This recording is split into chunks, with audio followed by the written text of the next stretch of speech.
Noida sector 150 में हुए दर्दनाक हादसे ने पूरे देश को झकझोर कर रख दिया है। 27 वर्षीय इंजीनियर युवराज की कार निर्माणाधीन मॉल के पानी भरे बेसमेंट में गिर गई, जहां 2 घंटे तक वो मदद की गुहार लगाते रहे, लेकिन कोई भी उन्हें बचा नहीं सका। और जांच में सामने आया है कि निर्माण स्थल पर जो सुरक्षा मानक थे उसमें भारी अनदेखी की गई। चश्मदीदों के मुताबिक मौके पर पुलिस, फायर रेस्क्यू और फायर ब्रिगेड और एसडीआरएफ तमाम टीमें मौजूद थी, लेकिन जोखिम का हवाला देकर रेस्क्यू नहीं किया गया। ये कहा गया कि भाई पानी ठंडा है, इसमें उतर नहीं सकते, नीचे सरिया है और तमाम तरह की बातें बताई गई, लेकिन इतने सारे लोग मिलकर भी एक शख्स को बचा नहीं सके। और इस मामले में अब नोएडा की जिलाधिकारी मेधा रूपम की भी भूमिका पर सवाल उठ रहे हैं और आरोप है कि वो घटना के 4 दिन बाद मौके पर पहुंची और उनका वीडियो भी सामने आया। मीडिया के सवालों से बचती हुई नजर आई। उन्होंने अपनी गाड़ी का शीशा तक नीचे नहीं किया कि वो किसी सवाल का जवाब दे सके। लोग उनसे सवाल का जवाब मांगते रहे, चाहे वो पत्रकार हो, चाहे वो पब्लिक हो, उनको घेर कर खड़े हो गए, लेकिन उसके बावजूद वो अपनी कार से वहां पर बैठकर निकल गए। और प्रशासन की ओर से जो नोएडा अथॉरिटी के सीईओ का तबादला कर दिया गया है, उसे बहुत बड़ी कार्रवाई बताया जा रहा है। इस पर ये आखिरकार सवाल खड़े हो रहे हैं कि क्या जिलाधिकारी मेधा रूपम का भी इस्तीफा होगा, क्योंकि सबसे बड़ी भूमिका उनकी है और सब कुछ उनके अंडर में आता है। उसके बावजूद क्योंकि क्या इसीलिए उन्हें बचाया जा रहा है क्योंकि उनके पिता ज्ञानेश कुमार हैं, वो मुख्य चुनाव आयुक्त हैं, क्या इसीलिए उनका इस्तीफा नहीं लिया जा रहा है क्योंकि बाकी सबका तो तबादला करके पल्ला झाड़ लिया जा रहा है। मेधा रूपम पर कब कार्रवाई होगी, इसको लेकर निगाहें टिकी हुई है लोगों की। और सवाल यही है कि क्या ये सारी चीजें जो हो रही हैं वो लगातार ऐसी होती रहेंगी। देश में लगातार ऐसी घटनाएं सामने आती है जिसमें जवाबदेही किसकी होती है सबको पता होता है, लेकिन उसका इस्तीफा नहीं होता, उस पर कार्रवाई नहीं होती। और लगातार हो रहे हादसों में जिम्मेदारी क्या तय होगी और क्या फिर नहीं होगी, और क्या आम नागरिक की जान की कीमत सिर्फ एक प्रशासनिक आदेश तक सीमित रह जाएगी, इस पर आज हम चर्चा करेंगे। और चर्चा में हमारे साथ मौजूद है प्रोफेसर किस्वामी सर। बहुत बहुत स्वागत है आपका। तो सर, हमने देखा कि 4 दिनों में नोएडा हादसे को लेकर के लगातार कवरेज चल रही है, लोग वहां पर जा रहे हैं, चश्मदीदों के बयान लिए जा रहे हैं, प्रशासनिक अधिकारियों के बयान लिए जा रहे हैं, और आज 4 दिन बाद जब वहां पर जिलाधिकारी मेधा रूपम पहुंची, नोएडा की डीएम, तब उनके साथ क्या कुछ हुआ, वहां पर कैसा उन्होंने सलूक किया, क्या कुछ हुआ, उनका वीडियो सोशल मीडिया पर वायरल हो रहा है, वो दिखाते हैं। सबसे पहले सवाल पूछा जा रहा है और फिर वो कैसे भागती हैं, देखिए। Madam People want to know that ma'am please why DDMA was not there? What happens on this? So Noida DM, जवाब तो दीजिए। आप 4 दिन बाद कोर्ट पर आई है, ऐसा नहीं हो सकता कि आप जवाब नहीं देंगी। आपको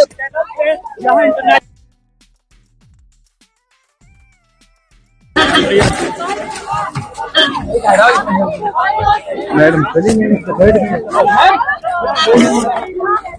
people want to know that ma'am please why DDMA was not there? What happens on this? So Noida DM, जवाब तो दीजिए। आप 4 दिन बाद कोर्ट पर आई है, ऐसा नहीं हो सकता कि आप जवाब नहीं देंगी। आपको तो सर, ये मेधा रूपम वहां पर पहुंचती हैं 4 दिनों के बाद इस घटना के, और वो 4 दिन उनको लग गए वहां पर पहुंचने में, और पत्रकारों ने घेरा तो चुपचाप बिल्कुल मुंह पर ताला लगाकर वहां से वो निकल गई। अब इस मामले में उनकी भूमिका पर सवाल खड़े हो रहे हैं, और बड़ा सवाल ये भी है कि क्या प्रधानमंत्री मोदी इस मामले में किसी बड़े अधिकारी का इस्तीफा लेकर एक मिसाल कायम करेंगे, और क्या इनका इस्तीफा आपको लगता है कि होगा? ज्ञानेश कुमार की बेटी है ये। जय संविधान। देखिए निधि, इस बात का तो कोई प्रश्न ही नहीं उठता है कि इनका इस्तीफा होगा। इन पे कोई एक्शन मोदी जी चाहें भी तो नहीं ले सकते, क्योंकि ज्ञानेश कुमार गुप्ता जी के पास बहुत सारी ऐसी सूचनाएं हैं जो मोदी जी के लिए खतरनाक सिद्ध हो सकती हैं। और ये ज्ञानेश कुमार गुप्ता जी की बेटी हैं और डीएम नोएडा हैं, तो इनके ऊपर तो कोई कार्रवाई नहीं हो सकती। क्योंकि वास्तविकता यह है कि एक तो डिस्ट्रिक्ट डिजास्टर मैनेजमेंट टीम होती है, एक स्टेट डिजास्टर मैनेजमेंट होता है, एक नेशनल डिजास्टर मैनेजमेंट होता है, और डिस्ट्रिक्ट डिजास्टर मैनेजमेंट की रिस्पॉन्सिबिलिटी थी और वहां पे लोग पहुंच भी गए थे। अच्छा, जो नेशनल डिजास्टर मैनेजमेंट है या स्टेट डिजास्टर मैनेजमेंट है वो भी डीएम के कोऑर्डिनेशन में काम करता है। लेकिन मेरे ख्याल से अगर पता चलाया जाएगा जब ये घटना घटी तो डीएम साहब ने शायद फोन उठाने से इनकार कर दिया होगा, उन्होंने बात नहीं की होगी क्योंकि उनकी नींद में खलल पड़ता। तो देखिए इस बात की तो मेरे ख्याल से कोई संभावना नहीं है कि उन पर कोई एक्शन होगा क्योंकि वो ज्ञानेश कुमार गुप्ता की बेटी है। अगर वहां कोई ऐसा व्यक्ति डीआईएस वहां पे डीएम होता तो अभी तक तो उसको सस्पेंड और सब कुछ कर देते जिससे एक मैसेज दिया जाता।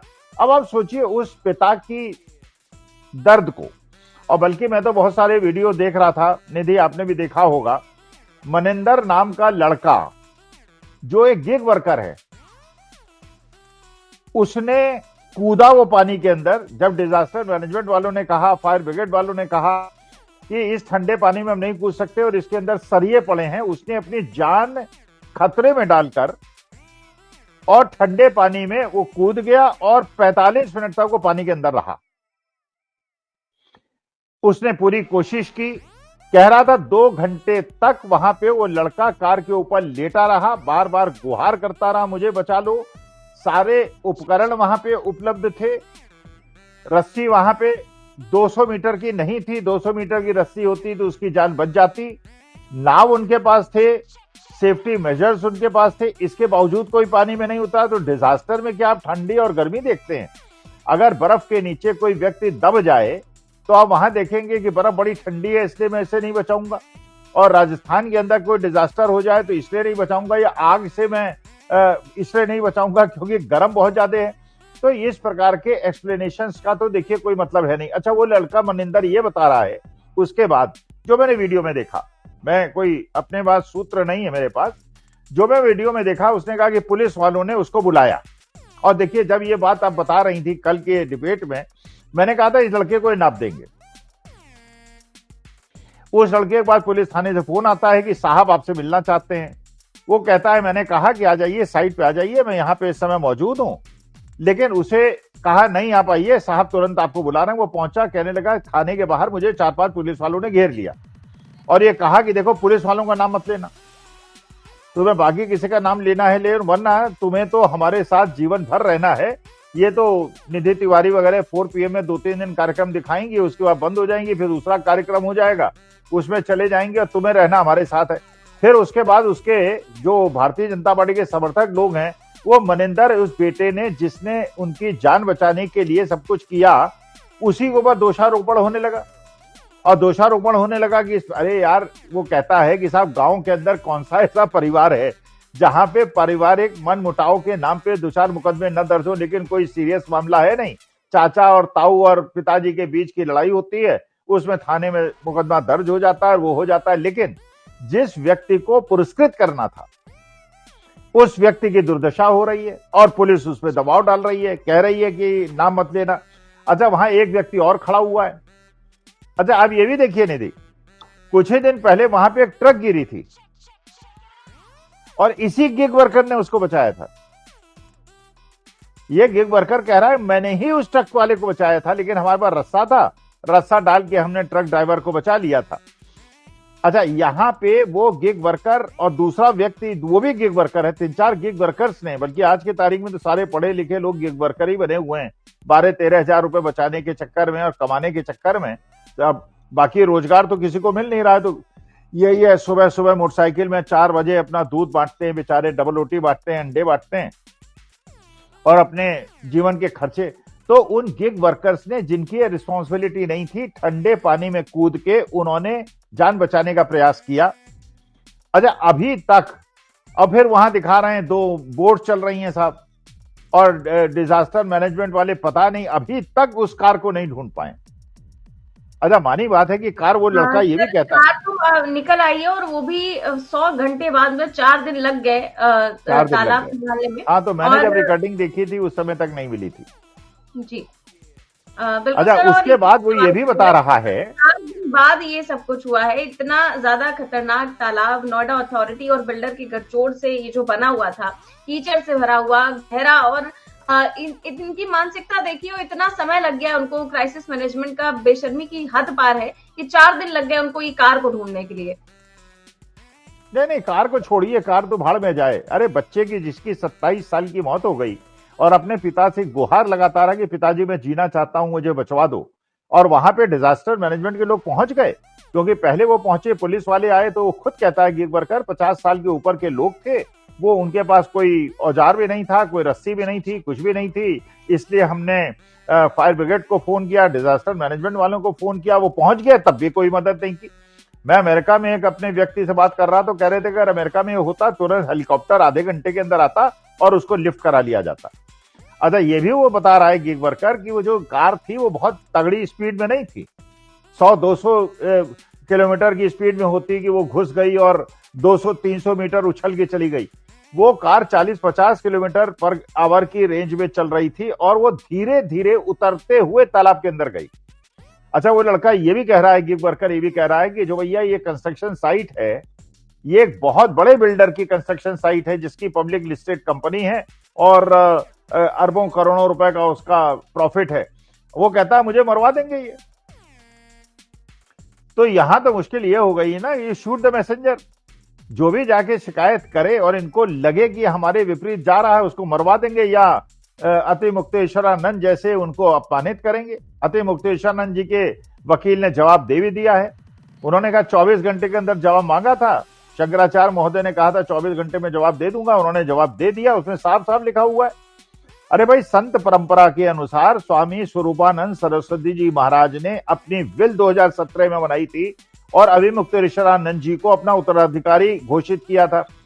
तीनों शंकराचार्यों ने उसका अनुमोदन किया था, लाखों लोगों की प्रेजेंस में हुआ था, कोर्ट में केस गया था, हाई कोर्ट ने उनकी जो याचिका जिसने एक दूसरे व्यक्ति ने की थी उसको निरस्त कर दी थी।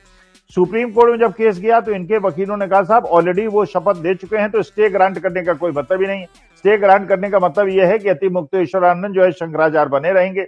और शंकराचार्य ये भी कह रहे हैं कि उसमें भी हमने अवमानना का केस किया है, इसमें भी अवमानना का केस करेंगे।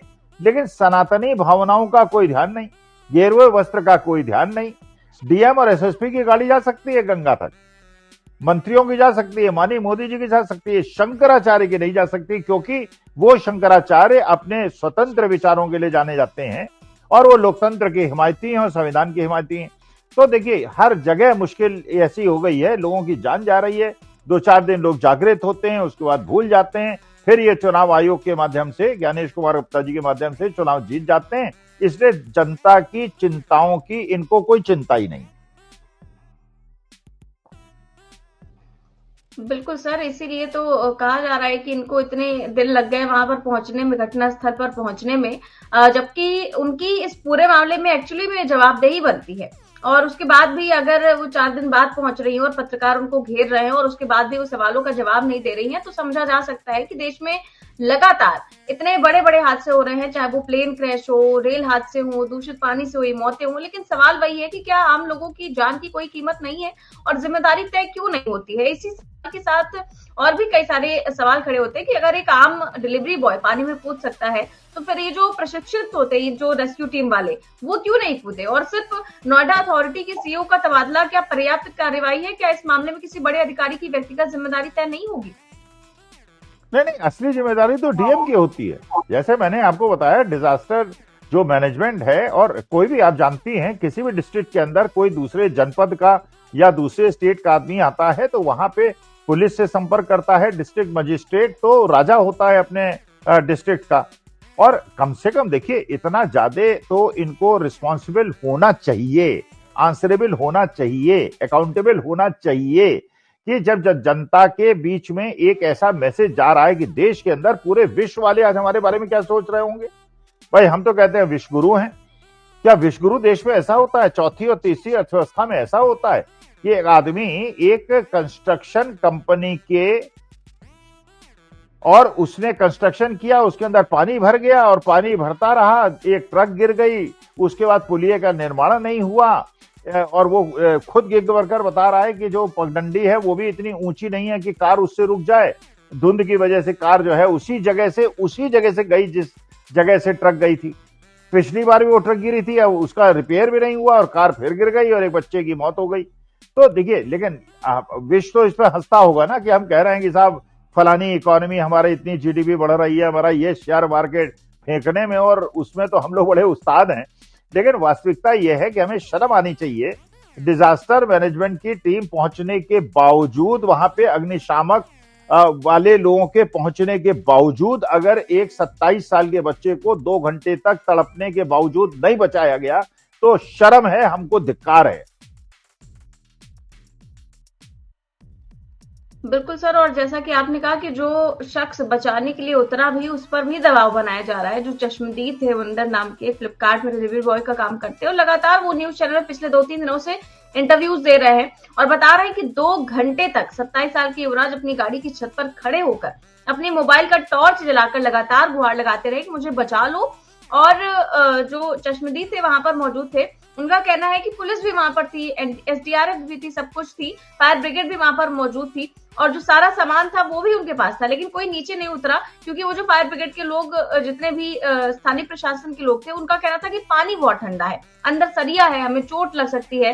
मतलब सोचिए, जिनका काम ही लोगों को रेस्क्यू करना है वो नहीं कूदे ये कहते हुए कि पानी बहुत ठंडा है, और आखिर में डिलीवरी बॉय कूदा लेकिन वो नहीं बचा पाया। अब उस पर दबाव बनाया जा रहा है, थाने में बिठाया जा रहा है कि भाई तुमको तो यहीं रहना है, भाई तुमको यही रहना है, बाकी तो लोग निकल जाएंगे, इंटरव्यूज लेके मीडिया वाले चले जाएंगे, लेकिन तुम यहाँ क्या करोगे। तो उसको भी बयान बदलने के लिए मजबूर किया जा रहा है। तो क्या सर अब ये रसूख और पद के चलते प्रशासन पर सवाल उठाना बहुत ही ज्यादा मुश्किल हो गया है, और सबसे बड़ा सवाल यही है कि क्या आम नागरिक की जान की कोई कीमत है, या हर हादसे के बाद सिस्टम ऐसे ही आगे बढ़ जाएगा? नहीं, पड़ जाएगा। आप देखिए, आपके लखनऊ के जो अमिताभ ठाकुर साहब हैं, जो आईपीएस अफसर थे, जिनको प्रीमेच्योर रिटायरमेंट दे दिया गया था और उनको अरेस्ट कर लिया गया था, उसके बाद कोर्ट ने उनको बेल दे दी है, दोबारा उनपे एक दूसरा वारंट इश्यू हो गया है, फिर उनको अरेस्ट कर लेंगे, सड़ा देंगे लोगों को। देखिए, जब लोकतंत्र खत्म हो जाता है और जब संवैधानिक भावनाएं खत्म हो जाती हैं और जब शंकराचार्य लोगों पे, सनातन धर्म पे आक्रमण होता है और जनता मौन बैठी रहती है बिना सोचे हुए। भाई, मैं बहुत सारे वीडियो नहीं देख रहा हूं, तुमने भी देखा होगा, ऐसी हिंदूवादी लड़की जो पहले जब मुसलमानों पे अत्याचार होते थे बड़े डंके के चोट पे कहती थी कुछ हो जाए, पेट्रोल 200 रुपए का हो जाए, दूध 500 रुपए का हो जाए, लेकिन हमें योगी जी चाहिए जिससे वो बुलडोजर चला के इन लोगों को ठीक करें। ये अब्दुल लोग बहुत बदमाशी करते। आज जब उसका घर खुद टूट रहा है, वो खुद ही योगी को और भारतीय जनता पार्टी को गाली देती फिर रही है। तो ये जो लोग मर रहे हैं, ये लोग जो मकान टूट रहे हैं, जिनके घर बर्बाद हो रहे हैं, शेयर मार्केट के टूटने से जिनके घर बर्बाद हो रहे हैं, इसमें 90% हिंदू हैं। तो ये जो सवाल है, लेकिन अब मुश्किल क्या है, अब जनता वोट भी कर दे। जैसे मैंने उस दिन आपको बताया था, जो हमारे यहाँ के फरीदाबाद के विधायक का इलेक्शन कांग्रेस का लड़े थे, 5000 वोट से हारे और 23,000 वोट फर्जी हैं। पराग शर्मा बल्लभगढ़ की हारी और उनके यहाँ 27,000 वोट फर्जी है। तो हर डिस्ट्रिक्ट के अंदर, हर कॉन्स्टिट्यूंसी के अंदर अगर 25-30,000 वोट जो है वो बना रखे हैं आपने फर्जी। अच्छा, कल एक गोदी मीडिया में और खबर चला रहे हैं कि साहब वेस्ट बंगाल में एक पिता के 25 बच्चे हैं, 50 बच्चे हैं और इसमें ममता बनर्जी दोषी। अरे भैया, ममता बनर्जी थोड़ी चुनाव वोटर लिस्ट बनाती है, वोटर लिस्ट तो चुनाव आयोग बनाता है। इसका मैंने ज्ञानेश कुमार गुप्ता जी कह रहे हैं कि राजीव कुमार अग्रवाल ने जो लिस्ट बनवाई थी वो गलत थी, तो राजीव कुमार अग्रवाल को समन करो। तो सारा दोष तो चुनाव आयोग का है, उसमें ममता बनर्जी क्या करें। 4 करोड़ वोट आपने काट दिए उत्तर प्रदेश में। इसका मैंने पार्लियामेंट चुनाव जो है फर्जी हुआ है। तो जब फर्जी हुआ है तो लोकसभा के चुनाव दोबारा कराओ। ये तो फर्जी वोटर लिस्ट के माध्यम से हुआ है। अच्छी तरह से पूरे देश के अंदर एसआईआर कराओ, मरो को जिंदा मत दिखाओ, जिंदों को मरा मत दिखाओ, सारी वोटर लिस्ट बने, दोबारा चुनाव हो और बैलेट पेपर से हो और उसके बाद पता चले कौन जीतता है कौन हारता है। बिल्कुल सर, इस बीच एक और खबर सामने आई, सुबह से काफी ज्यादा वायरल हो रही है ये खबर कि संभल कोर्ट के उस जज का ट्रांसफर कर दिया गया है जिसने अनुज चौधरी पर एफआईआर करने का आदेश दिया था। जज विभांशु सुधीर को ट्रांसफर करके अब सिविल डिवीजन जज के पद पर सुल्तानपुर भेजा गया है। अब अगर यही सारी चीजें होती रहेंगी और ऐसे ही न्याय मिलेगा तो फिर न्याय कैसे मिलेगा, इसकी उम्मीद कैसे की जाए? नहीं, न्याय मिलने की वो भी छोड़ दीजिए। एक ही खबर आपने बताई, इसकी दूसरी खबर आपने नहीं बताई। पहली खबर तो ये बताई कि जिस संभल में जिस जज साहब ने एफआईआर लिखाने की पुलिस के खिलाफ कहा था, उनका ट्रांसफर हो गया, एक। और दूसरा, 2 उनके स्थान पे जज आए। वो कौन आए? जिन्होंने वहां की मस्जिद के ऊपर सर्वे कराने का आदेश दिया था। पर एक खुला खेल है, खुला खेल है। अब आपको न्याय की कोई उम्मीद रखने की आवश्यकता नहीं है। भारतीय जनता पार्टी में जाइए, तब तो आपको न्याय मिल जाएगा। अगर आपने भारतीय जनता पार्टी के खिलाफ कोई बात की और लोकतंत्र संविधान को बचाने की बात की तो आप जेल जाने के लिए तैयार रहिए। अमिताभ ठाकुर साहब के साथ हो गया, सोनम वांगचुक के साथ हो गया, कितना लंबा समय हो गया। सोनम वांगचुक ये देशद्रोही हैं, सोनम वांगचुक देशद्रोही हैं। और जिसपे सुप्रीम कोर्ट ने भी आदेश किया है, जिन्होंने हमारे देश की कर्नल के ऊपर, सोफिया कुरैशी के ऊपर अभद्र टिप्पणी की, उस पर सरकार ने अभी तक कोई कार्रवाई नहीं की। देश के अंदर सीवर का पानी पी के लोग मर रहे हैं, कुछ नहीं। अहमदाबाद के अंदर इस गुजरात के बारे में हम सोचते थे, उसमें 30 फीट लंबी सीढ़ी नहीं है कि तीसरी मंजिल पे मरते हुए बच्चों को, जलते बच्चों को बचाया जा सके, और कूदते हैं और जल के मर जाते हैं क्योंकि सीढ़ी नहीं है। यहां पे जो नोएडा में कांड हुआ है उसमें सीढ़ी है। भाई देखिए, पुलिस की जिम्मेदारी नहीं, पुलिस के बाद ये सब चीजें होती भी नहीं। आप जानती हैं कि पुलिस के जीप में कोई सीढ़ी नहीं होती, कोई रस्सी नहीं होती, इस प्रकार। लेकिन डिजास्टर मैनेजमेंट के लोग वहां पहुंच गए, अग्निशामक वाले पहुंच गए, फायर ब्रिगेड वाले पहुंच गए। और फायर ब्रिगेड और ये डिजास्टर मैनेजमेंट वालों को तो बताया जाता है कैसे कैसे किसी की जान की रक्षा की जाए। 2 घंटे तक देखते रहे और बच्चे ने दम तोड़ दिया। तो देखिए, कहते रहिए आप हमें, ठीक है, I am proud of being Indian, लेकिन मुझे इस बात का बहुत कष्ट है कि हमारे देश के अंदर जैसे युवाओं के साथ हो रहा, वो गिग वर्कर बेचारा, उसकी क्या रिस्पॉन्सिबिलिटी थी? उसकी रिस्पॉन्सिबिलिटी थी ना, वो डिजास्टर मैनेजमेंट का आदमी है। बेचारे सुबह सुबह जो है सामान पहुंचाने के लिए दौड़ते रहते हैं, और जिन 3-4 लोगों ने बचाने की कोशिश की, सब गिग वर्कर्स हैं। और वो कहते हैं पिछली बार भी ट्रक के मामले में हम ही ने बचाया था, और उसे दंड मिल जाएगा, उसे अंदर कर देंगे। जैसे उन्नाव के केस में हुआ कि जिस लड़की ने किया उसी पे एफआईआर हो गई, उसके चाचा पे एफआईआर हो गई, उसके पिताजी पे एफआईआर हो गई, और सेंगर साहब मस्ती से घूम रहे। तो देखिए, चिंतित होने की आवश्यकता है, देश के लिए चिंतित होने की आवश्यकता है।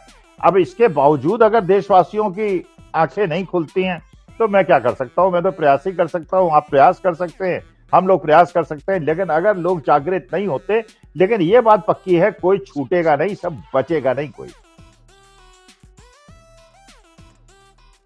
बिल्कुल सर। और इस बीच जो खबरें शेयर मार्केट को लेकर आ रही हैं, और डॉलर के मुकाबले जो रुपया पहली बार 91 पार कर चुका है, इसको लेकर आप क्या कहेंगे? क्योंकि शेयर मार्केट हम देख रहे हैं कि 3 दिन से लगातार क्रैश हो रहा है, और 3 दिन में 15 लाख करोड़ रुपए स्वाहा हो चुके हैं। इस पर आपका क्या कहना है सर? नहीं, देखो, सीधी सी बात है, फॉरेन इन्वेस्टर्स ने शेयर मार्केट से बहुत बुरी तरह से पैसा निकाला है। इतना ज्यादा पैसा निकाला है, मतलब एक प्रकार से विदेशी निवेशकों को भारत पे भरोसा नहीं रह गया है, हम कितना भी फेंकते रहे। हमारे देश के अंदर शेयर मार्केट 30-40% गिर गया होता अगर आपने 2004 में पेंशन स्कीम बंद करके यूपीएस एनपीएस से लोगों के जबरदस्ती पैसे शेयर मार्केट में न डाले होते। अब शेयर मार्केट में पैसा आ गया, पैसा है, जब पैसा है तो शेयर आपको खरीदने पड़ेंगे। जानते बूझते कि शेयर मार्केट गिरने वाला, आपको खरीदने पड़ेंगे, मजबूरी होती है, म्यूचुअल फंड की भी होती है, ये सबकी होती है। पैसा तो डिप्लॉय आपको करना पड़ेगा ना, पैसा डिप्लॉय करेंगे तो शेयर मार्केट नहीं गिरेगा। लेकिन देखिए, अच्छा, इंटरेस्ट रेट कम करते चले जा रहे हैं। अब आदमी जो है एफडी में पैसा कैसे बनाए?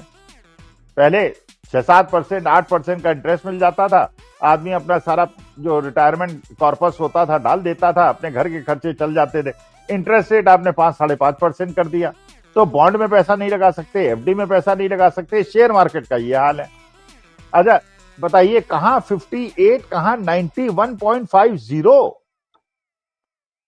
75 साल हो गए देश को आजाद हुए, 77 साल में इतनी डीप गिरावट। कल मैं गोदी मीडिया में था तो वहां पे भारतीय जनता पार्टी भी कहने लगी, साहब कोविड से कंपैरिजन कर लीजिए, इतना रिटर्न मिल गया। मैंने कहा कोविड से काहे कंपैरिजन कर ले भाई? तुम लोगों ने तो हमारे देश के बेटियों के बाप को मंगलसूत्र खरीदने लायक नहीं छोड़ा। 3 लाख रुपए का चांदी और 1.5 लाख रुपए का सोना। अरे मजाक हो गया भाई। इसका मतलब ये अमीरों के पास है केवल पैसा, वही खरीद सकते हैं, और गरीब तो अब अपनी बेटी के लिए पीतल का देगा और फिर ससुराल में जाके परेशानी होगी, क्योंकि बाद में पता चलेगा तो पीतल का गहना है। अरे किसके पास सोना रखा भाई? कौन आज की तारीख में बताओ, कौन मिडिल क्लास में? तो कल आपसे कह भी रहा था लाख रुपए महीने कमाने वाला भी अपना फ्लैट नहीं खरीद पाएगा। 1 करोड़ का फ्लैट है, सोना नहीं खरीद पाएगा। कोई गिग वर्कर बना रहेगा, हर आदमी 10-12 हजार रुपए कमाओ, 10-12 हजार रुपए कमा के ना बच्चों को पढ़ा सकते हो। यही भारतीय जनता पार्टी चाहती है कि लोग ना पढ़े ना समझें, और जहां उन्होंने संविधान की बात की, लोकतंत्र की बात की, तो उनको जेल के अंदर ठूंस दो। बिल्कुल सर, सही बात है कि इतना चाहे सोना हो, चाहे चांदी हो, चाहे रुपया हो, इतना ज्यादा जो बढ़ता चला जा रहा है, उसके बावजूद केवल जो पीएम मोदी है हमारे, वो तो यहाँ पर इलेक्शन करवा रहे हैं। इलेक्शन क्या करवा रहे हैं, सीधे तौर पर एक शख्स को बिठा दिया गया है भाजपा अध्यक्ष के तौर पर। भाजपा अध्यक्ष को लेकर के आपका क्या कहना है, क्योंकि हमने देखा है कि इस बार अटल जो आडवाणी साहब थे, उनको भी नहीं करने दी गई वोटिंग और उनका नाम ही नहीं आया। इसको लेकर आप क्या कहेंगे, क्योंकि मोदी शाह जो है हमेशा उन्हीं की चलती है, लेकिन इस बार जो ये हुआ है इतिहास में पहली बार कि उनका नाम नहीं आया इसमें, इसको लेकर आप क्या कहेंगे? भाई, नितिन नवीन जो प्रेसिडेंट बने हैं, मोदी जी ने अपना एक जुमला फेंक दिया वहां पर कि नितिन नवीन मेरे नए बॉस हैं और जो ये कहेंगे मैं करूंगा। अच्छा, फिर एक बड़े नेता ने भारतीय जनता पार्टी के नितिन नवीन को कान में बता दिया कि यही मोदी जी ने ये लाइमलाइट लेने के लिए किया है, जिसे गोदी मीडिया इस बात को डिस्कस करे। अगर सीरियसली तुमने इसको ले लिया और उसके बाद देखा उन्होंने नितिन नवीन को धक्का देके वो आगे बढ़ गए। उन्होंने नड्डा जी को भी एक प्रकार से इग्नोर किया और नितिन नवीन को भी इग्नोर कर दिया। नितिन नवीन का बच्चा भी आया था, तो वो मतलब मोदी जी की पूरी हाव भाव ये लग रहा था कि भैया तुम लोग जो है सब कठपुतलियां हो, कठपुतली हम चलाएंगे और अमित शाह चलाएंगे, बाकी ये गलतफहमी मत रखना। मैंने पब्लिक रिस्पांस के लिए और गोदी मीडिया के डिस्कशन के लिए सेंटेंस वाक्य बोला है, इसको सीरियसली मत लेना। और नितिन नवीन भी शायद मेरे ख्याल से समझ गए होंगे। तो ये देखिए, अब वहां एकनाथ शिंदे तड़प रहे हैं, अजीत पवार तड़प रहे हैं, मतलब एक एक करके सब तड़पेंगे लेकिन वही मुश्किल है, जैसे मुर्गियों को होता है कि मुर्गियों को काटने के लिए जब कसाई ले जाता है, तो जो मुर्गी बच जाती है वो अपना खूब मस्ती लेती है कि अच्छा ये पकड़ी गई, ये पकड़ी गई, नहीं पता कि अगला नंबर उसका है, सबका नंबर आएगा। और वैसे ही अब लोगों का पैसा वैसा निधि बचेगा नहीं। जिन लोग सरकारी नौकरी में है, जिनको पेंशन वेंशन मिल रही है, उनका जीवन तो शायद चल जाए। जिनको पेंशन नहीं मिल रही है उनकी इतनी बुरी हालत। आईसीयू के अंदर एक मेरे जान पहचान वाले बता रहे थे कि आईसीयू में उनका कोई व्यक्ति एडमिट हो गया, 1.5 लाख रुपए पर डे का खर्चा है, 5 लाख रुपए का इंश्योरेंस है, 40 लाख का बिल आ गया। अब 35 लाख रुपए दोगे, मकान बेचेंगे तो दोगे ना, करोड़ों रुपए तो आपने इकट्ठा कर नहीं रखा है, फिर दे दोगे करोड़ों रुपए तो घर का खर्चा कैसे चलेगा। तो देखिए बुरी हालत कर दी है। लेकिन ठीक है, देश की जनता अगर सनातन विरोधियों को और हमारे धर्म विरोधियों को सहन करना चाहती है तो आई कांट हेल्प इट। बिल्कुल सर, ठीक बात कर रहे हैं। बहुत बहुत शुक्रिया सर आपका आज की चर्चा के लिए। तो आप देख रहे थे आज की चर्चा, कैसी लगी आपको हमें कमेंट बॉक्स में अपनी राय जरूर दें। चैनल को सब्सक्राइब भी करें और ज्वाइन भी करें। नमस्कार।